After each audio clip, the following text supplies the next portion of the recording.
এই গাছগুলো দেখো, একটা ছোট্ট ডাল এনেছিলাম, আমার এক বন্ধু দিয়েছিল।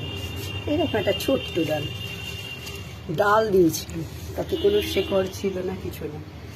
সেটা থেকে আজ 2 বছরে এতগুলো গাছ হয়েছে। এবারে টবে আর থাকছে না, এক একটা টবে এত বেশি মানে শাখা প্রশাখা হয়ে গেছে যে আর থাকছে না।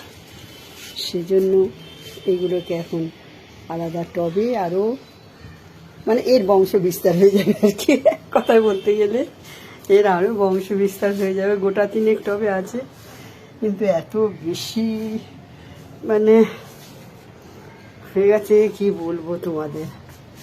তো ওই আর কি, এখন আলাদা করে বসাবো, তার প্রস্তুতি চলছে আর কি। মাটি উপর থেকে আনতে গেছে, এবার আমি বসে পড়লে আর তো করতে পারবো না।